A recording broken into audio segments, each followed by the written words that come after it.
Welcome to some fundamental insights into what dictatorship is, why it is a problem, and where the roots of dictatorship actually rest. Dictatorship is a word that's now heard increasingly in the Indian context, which is a matter of concern, of worry. This word was heard with increasing frequency and growing emphasis during the election time. Democracy in India is believed to be in peril, and dictatorship is looming large in the horizon of our political and national life. If so, it is something that should concern all of us, because dictatorship is universally believed to be suffocative of what is subtle, beautiful, and good about our humanity. Dictatorship is a state in which human freedom is either abrogated or reduced to the bare minimum. Often, freedom is reduced to the freedom to obey rather than the freedom to exercise oneself truthfully, fully, and beautifully.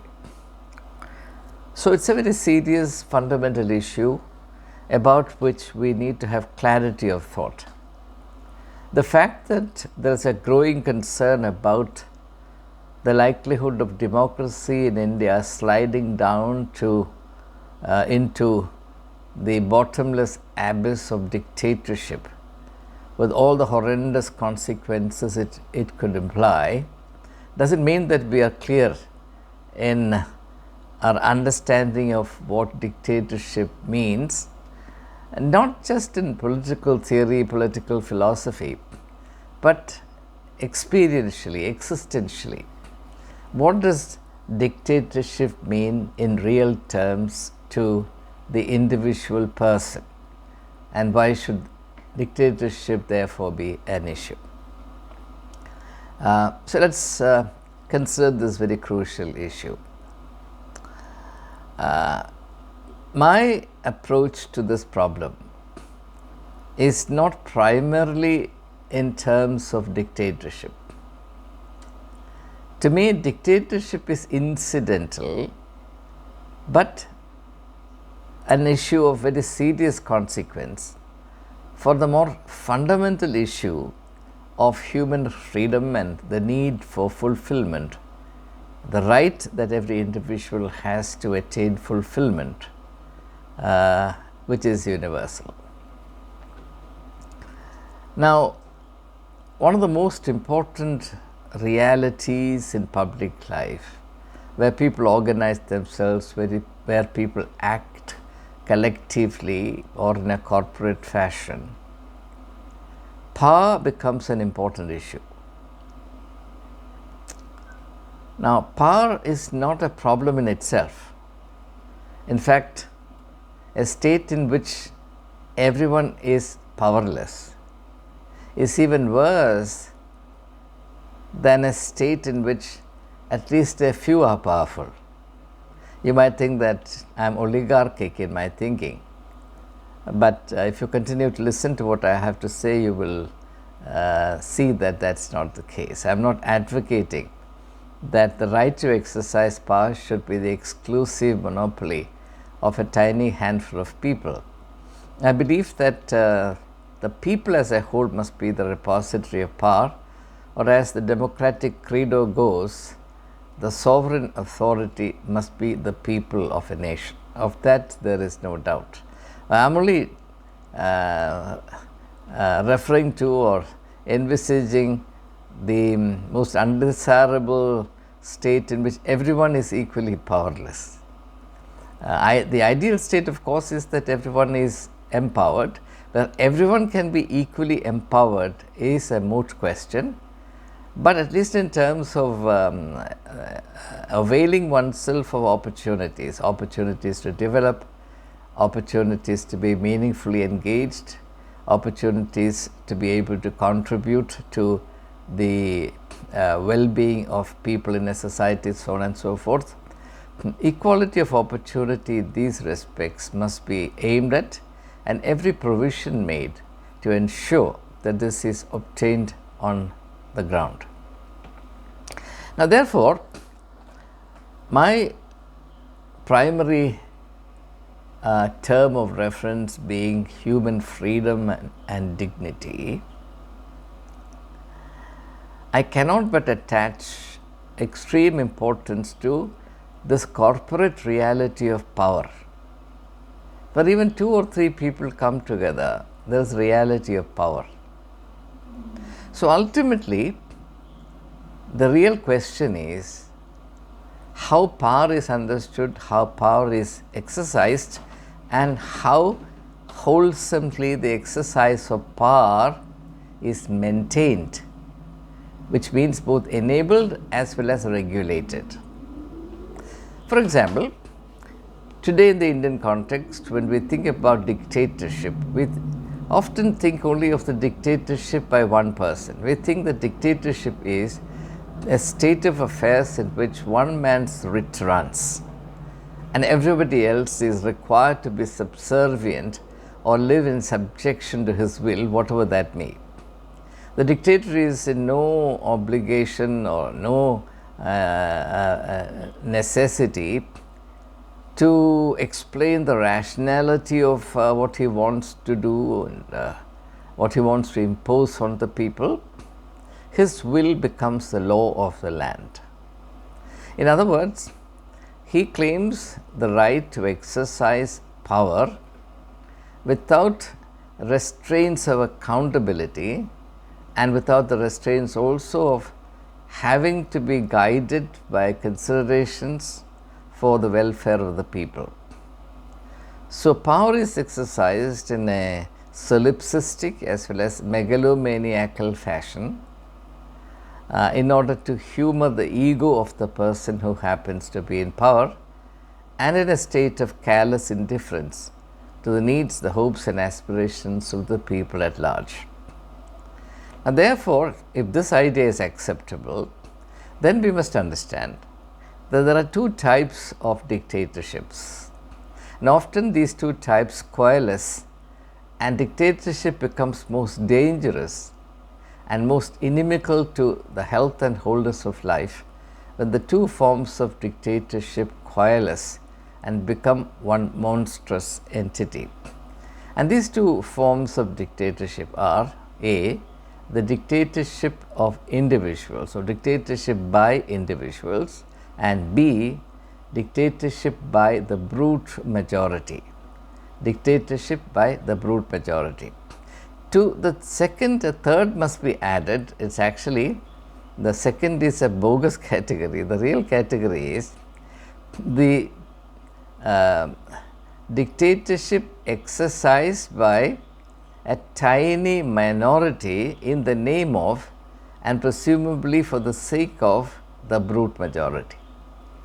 So, it is the brute minority within the brute majority that exercises what we may call for our purpose here the majority, the dictatorship by the majority. So, let us be clear about this. Dictatorship by individuals, and oftentimes when we hear the word dictatorship, it is only dictatorship by individuals that comes to our mind. The second is dictatorship by a brute majority, but in point of fact, this dictatorship by a brute majority is actually exercised by a brute minority within a brute majority. So, majoritarian dictatorship and individual dictatorship, and the greatest danger is that the 2 become one, and every clever individual dictator does everything imaginable to make the rank and file believe, and believe blindly, believe as in the context of religion, that his dictatorship is de facto the dictatorship of the majority. So, this is the reality that we need to understand. If the danger of dictatorship or the danger of democracy degenerating into dictatorship is to be averted, clarity about dictatorship, clarity about human freedom and dignity, clarity about the dynamics of power must be transferred to the people of a country. Now, there are many people who are habitually cynical about the common man. I refuse to be cynical about the common man. In fact, if you heed the results of the 2024 elections, the one message that comes out loud and clear is that the common man in India is not a fool, he is not an ass. He can understand issues and he has far greater common sense than he is often credited with. Therefore, I will never be cynical about the relevance and efficacy of a citizenship education enterprise, necessarily informal in nature, to be undertaken through the length and breadth of India, so that the common man is armed and equipped with sufficient clarity of thought concerning this crucial issue about the difference between democracy and dictatorship. I don't intend to say anything about democracy per se in this video. My thinking will be mainly on the basics of dictatorship and how widespread this virus is through the body politic. It operates in almost every aspect, in every sphere of life, though we do not bother to take cognizance of this reality. My humble submission to everyone is that we should be mindful of the reality of the principle of dictatorship at work in almost every field of collective human existence and human action.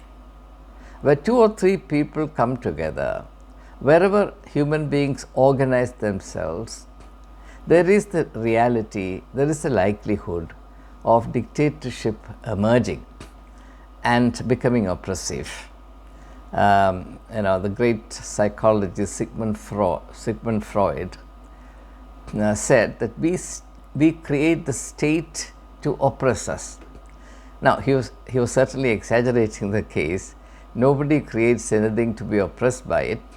The point, of course, is that any form of organization that man creates will have within itself the capacity, the possibility, the likelihood of degenerating into a dictatorial system of functioning. Now, my basic thesis in this video is that the root of dictatorship is not in politics. The root of dictatorship is not in secular life. The root of dictatorship is in religion. This has to be very clearly understood, especially in the Indian context, and more especially at a time when politics and religion are by force coalesced into one or forced into becoming one, so much so today in context of majoritarian politics, there's hardly any distinction between religion and politics. If anyone asks me as to what is the most significant and most worrisome aspect of the drift of Indian politics into democracy, unhesitatingly I would say it is this alarming, disconcerting pattern of religion and politics becoming one, or to be more precise, politics being run as though it is religion, and religion playing second fiddle to it and merely lending legitimacy to what in actual point of fact is an arrangement that is destructive of the very foundation of religion itself. Now, this reality will come to light in due course. It may take a few years, but the fruits are, or the trends are already visible for those who are inwardly free and willing to discern them. So now, why do I say that the roots of dictatorship lie deep in religion? Now, it is in religion that power is absolutized, and power is absolutized in religion by invoking God. In fact, I am of the point of view that the main use of God in religion is the legitimization of the exercise of absolute authority by a tiny minority on behalf of and for the sake of the vast majority.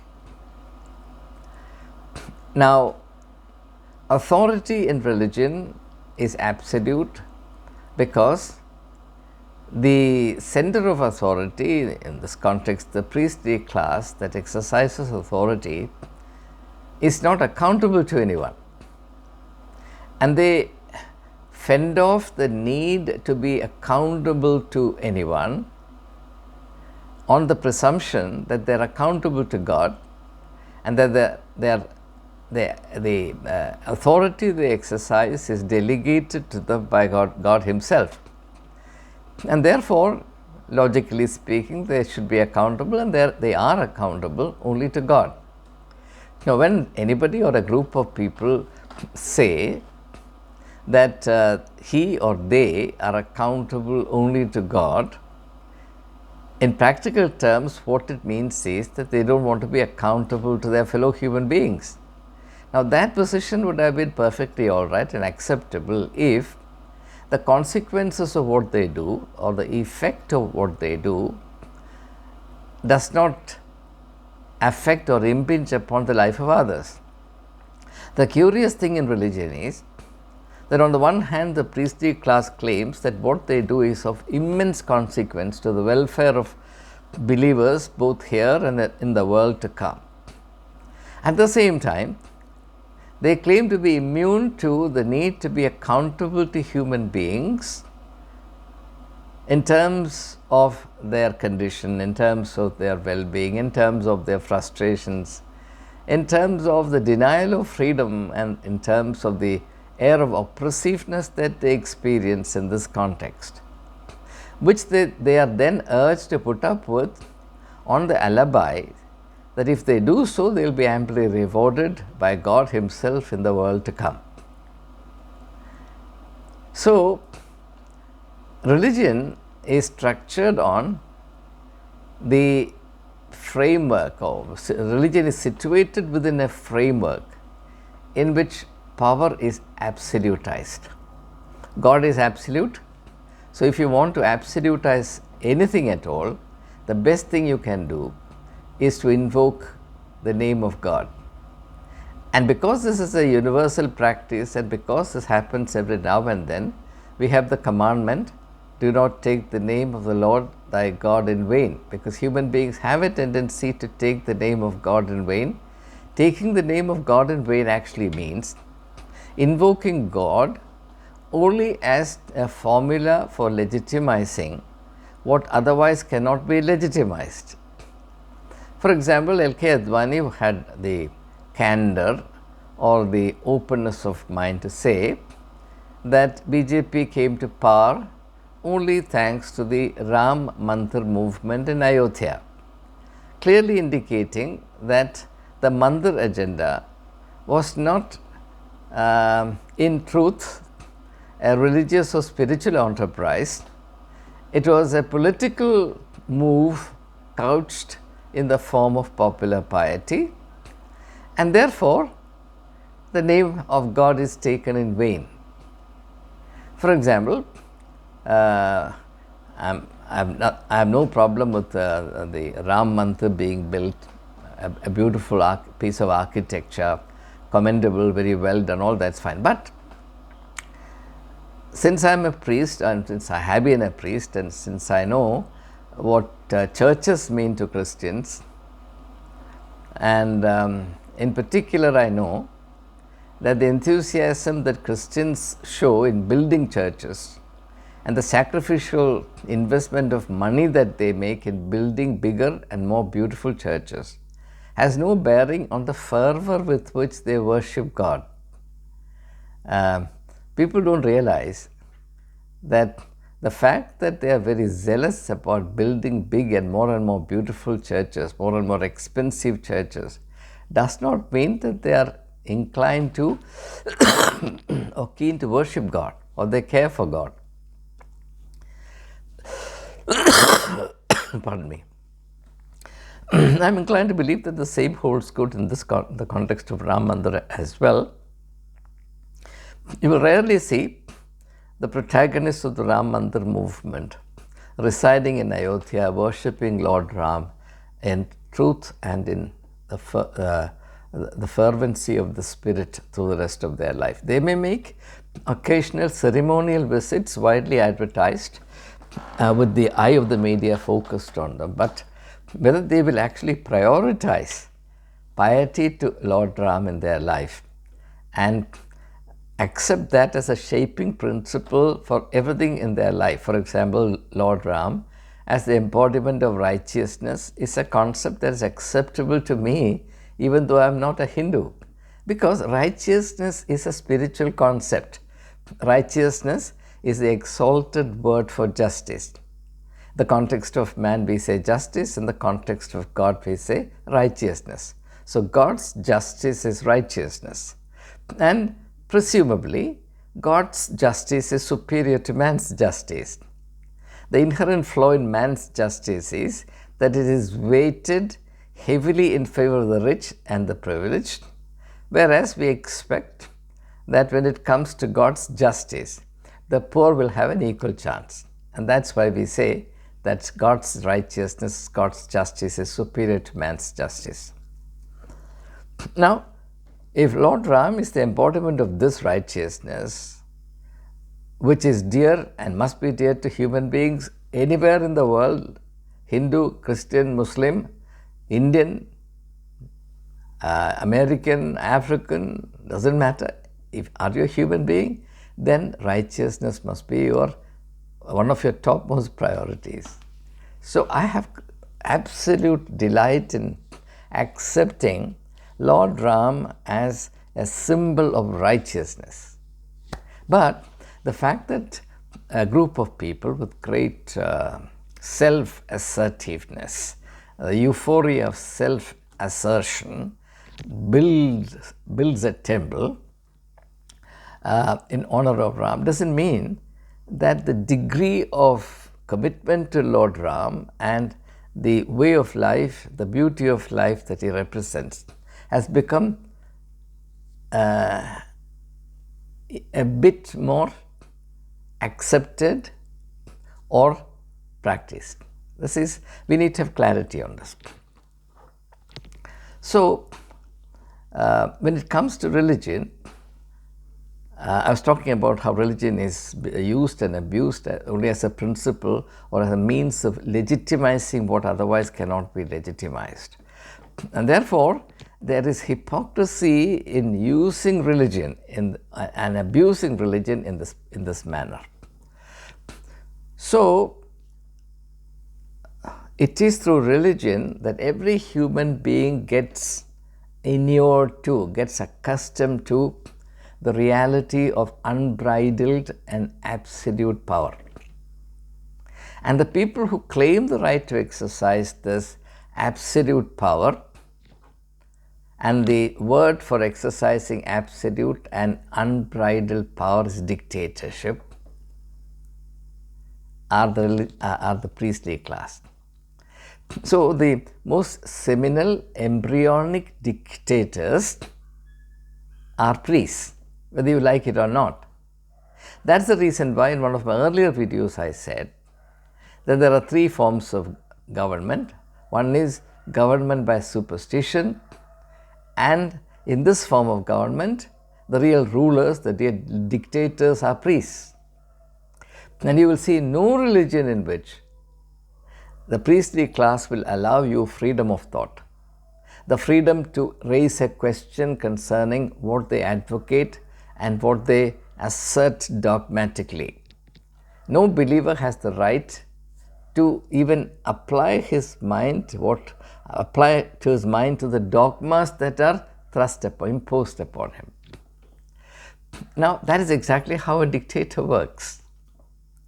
So the fact that this particular arrangement exists in what is presumed to be a pietistic context doesn't mean that it's not dictatorship.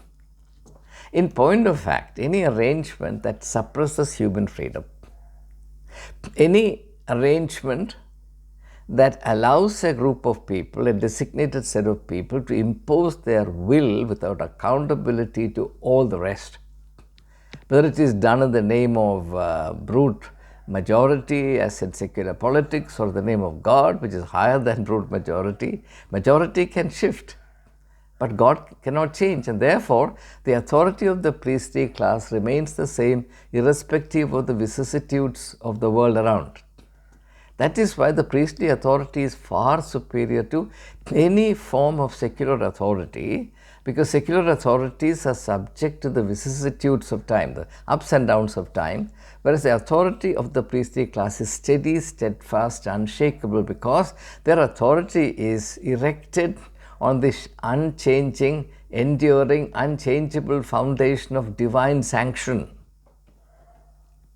And such an arrangement that was created a long time ago, since when a lot of changes have happened. Changes in the way people understand reality, changes in the way people evaluate human freedom, so on and so forth, can be highly oppressive. But you are brainwashed into thinking that you are duty bound, as a matter of your accountability to God, to endure this sanctified dictatorship. The reason why I'm spending some time on this issue is that in the Indian context we must understand that religion is the foremost means of legitimizing dictatorship. So, I'm more concerned in the Indian context of the dictatorship of the majority than the dictatorship of an individual. It is intellectually and thematically wrong to disconnect one from the other. In fact, it is fundamental to the health of a democracy that the power that is vested with the majority, and that's the hallmark of democracy, power is vested with the majority. But democracy will cease to be a democracy will cease to be democratic if the power that is vested with the brute majority is not exercised with adequate concern for, regard and respect for the freedom of the minorities, the freedom of the powerless. And the powerless in the Indian context are not merely religious minorities, but also the vast majority of people in this country, or any country for that matter, are powerless. The scheduled caste, the scheduled tribe, the OBCs, children, women, so on and so forth. Power in every society is vested in the hands of a very small, tiny handful of people. So, when we talk about dictatorship, we must realize that the primary thing is not dictatorship. The primary thing is democracy. And democracy means that the power rests with the people. But the idea that the people comprise only those in the majority is not a democratic idea, it is the idea of dictatorship. If it is a democratic way of life, then every individual matters. That's why one man, one vote. One man, one vote is a democratic dogma which is put in place there in order to check the tendency to use power in a dictatorial, unbridled, unregulated manner without the chastening influence of accountability. So, the equality of the worth of every human being is the fundamental principle in democracy. And wherever and whenever this basic democratic principle is violated, even if it is violated in the context of a mob that lynches a person who is suspected to be a cow smuggler, and in many of these cases it turns out to be bogus, the principle of dictatorship is at work. In an instance of mob lynching, where maybe only 50 or 100 or 200 people are lynching an individual or two on the basis of suspicion or on basis of the allegation that they did something which provokes this small cluster of people who in that context are the brute majority, then you must know that dictatorship is at work. It cannot be that we can accept that dictatorship, shut our eyes to it. Then you say that why is a gentleman sitting there at the apex of the Indian body politic dictatorial? If the entire style of functioning in a society is dictatorial, then what right do I have to expect anything else from one who is the foremost executive of my country? I'm not trying to justify dictatorship by anyone. I'm only saying that there is a mission to be undertaken. There's a reality to be reckoned. That reality is that we have not prepared the Indian mind for the healthy practice of democracy. We have not secured the national psyche against the aberration of dictatorship because we have not cultivated the fundamental virtues, the constitutional morality that's fundamental to the practice of democracy. So, how we understand and practice power is a crucial issue in democracy, and democracy stands and falls by the idea that the exercise of power must be governed, guided, regulated by certain universal ideals and values, and on that I'll close. With this we come to the heart of our argument. The fortress of the people of India, their bulwark against dictatorship, is actually laid out in the preamble to the Indian Constitution. That's the beauty of the Indian Constitution.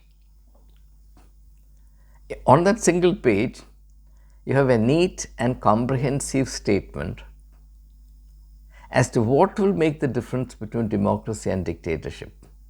The four values which are set out there in the preamble to the Constitution, namely justice, liberty, equality, fraternity, if those values are not upheld by every one of us as citizens of India, then we play our role in undermining democracy and paving the way for dictatorship.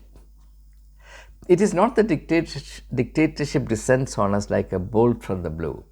It is that every one of us, through our actions, big and small, on a daily basis, indeed on an hourly basis, erode the basis of democracy and invite the curse of dictatorship.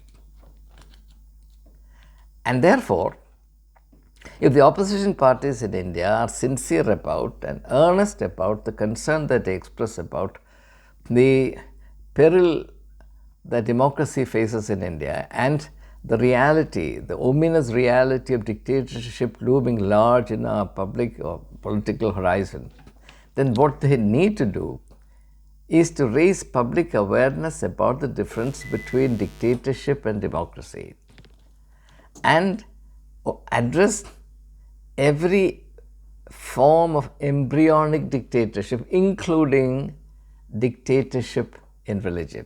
Here, I only want to say, and I don't have the time to develop this thought any further, that the greatest contribution that Jesus of Nazareth has made to the religious history of humankind, and I use my words advisedly, the religious history of humankind or the spiritual history of humankind, is that he demonstrated the need to democratize religion.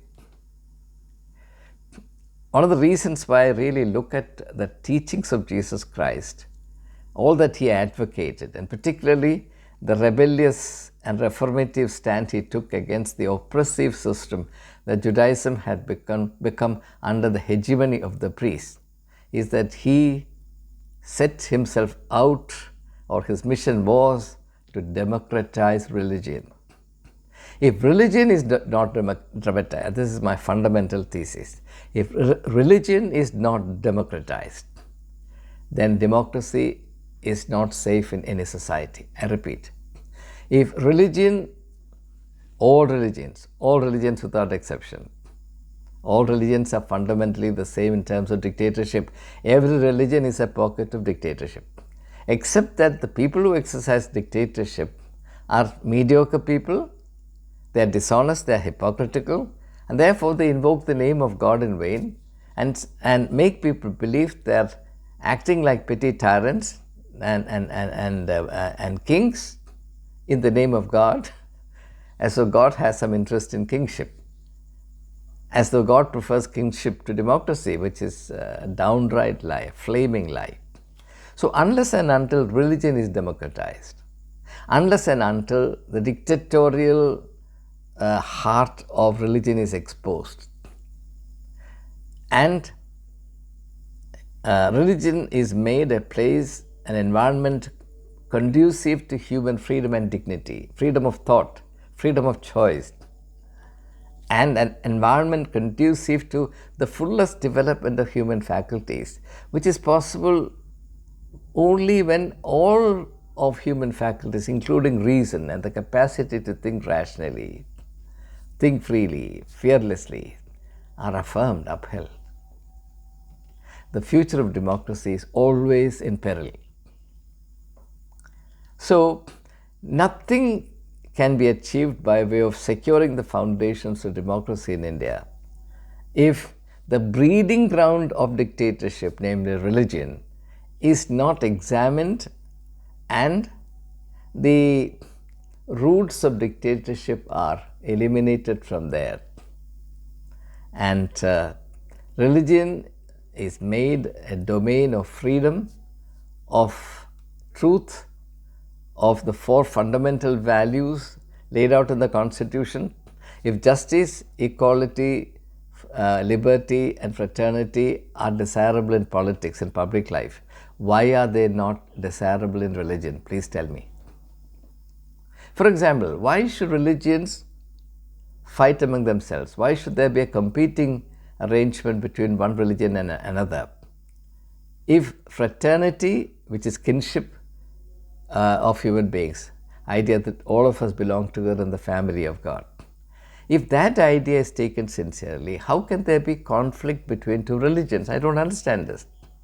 And in this, my community, the Christian community, is seriously remiss. I have no qualms in saying this.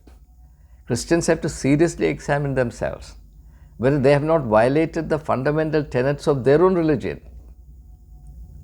And therefore, the four values which are upheld by the Constitution of India as basic to the health and wholeness of Indian democracy, Indian politics, Indian public life, and the India of our dreams, I have no hesitation in saying that these four fundamental values should be implemented first in religion. I'd like to see who can oppose that. And I also like to see anyone who is a habitual defender of religion has the courage to come out in public and say that the religion or religious society to which, not religion, the religious community to which I belong upholds these four universal values. Every religious community violates these four values routinely. And my humble submission is that that is where the root of dictatorship lies. Unless that is uprooted and religion made a domain of sanctified democracy, democracy will be in peril, all the more when politics is admixed with religion, which is the foremost issue in the public life of India at the present time. Thank you. More on the subject in due course.